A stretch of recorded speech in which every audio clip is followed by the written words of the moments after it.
At this point, I've established that there is some lighting in the scene and that my lantern has a nice material on it. I'm going to go ahead and close my render view for a little bit, and while I'm doing that, I will change up this scene. You'll note that the scene itself has gotten quite dark. If I go to lighting, it's set to use default lighting. I can turn on, what do I want to turn on? Let's go to use flat lighting, and that might give me at least the ability to see my objects. That's fine. I'm going to delete this plane. I will come back to that conceptually, but first I want to model a candle. I'm going to do that out of a cylinder. Let me just pull this up a little bit. Now, as we all know, in 3 mode, the cylinder turns into a little pillow. So let's take this top edge here and bevel it. We'll use smaller and maybe 2 of these.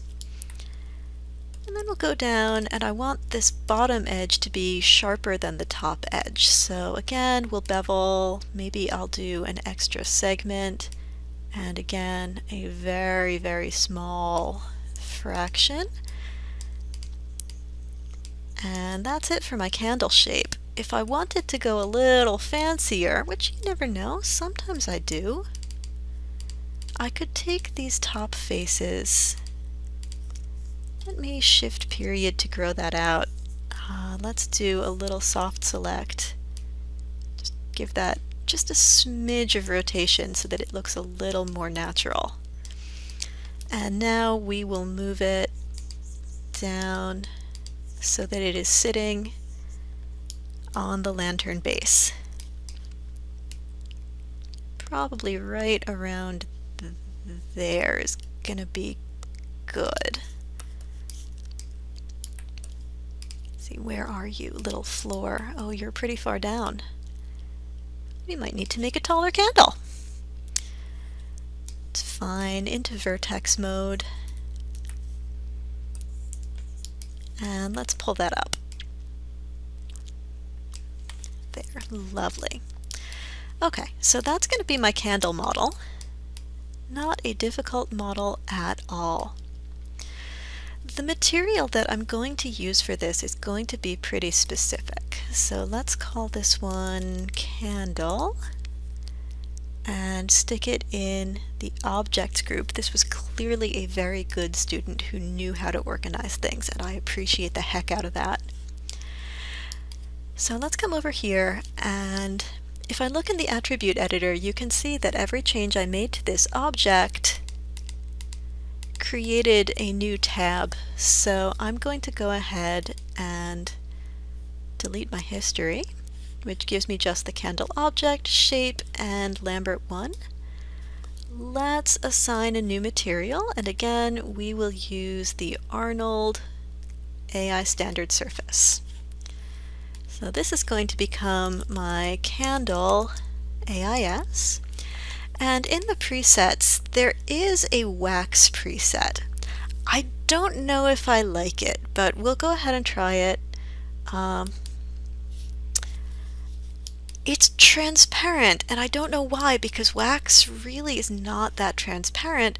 Wax is translucent, which is kind of a sticking point for me. But for the most part, you can change this up. It's got a base color and it's got a transmission color because it is transmitting. And if I go back to my regular render, you can see it's kind of a purple color, which is fine. It's fine, it can be a purple color, and it does look waxy. That's fine too. Now, I did remove the floor, and that is because I wanted to do a lighting setup where my lantern could live in maybe like a little box. So I'm going to create a cube and just scale that puppy up. Then go to my 4-panel view. I want the lantern to sit on the floor, so I'll just pull this cube up so that it is on the same floor as the lantern. And in my perspective view, let's delete a face so we can see inside. You may also wind up deleting the ceiling. And now I can get right on in here. There's my lantern. If you're wondering about what part of the screen renders, which you should be because this is pretty square, this thing right here, this is square, and the render view is pretty rectangular.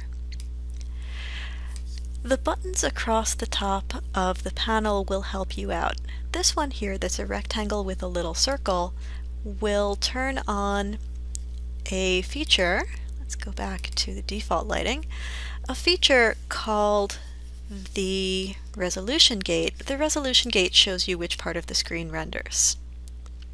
So that'll help me really frame up my render for whatever it is that I'm looking for. That looks pretty good right there. I like that. Okay, so there's my lantern sitting on the ground in a little room with a little candle.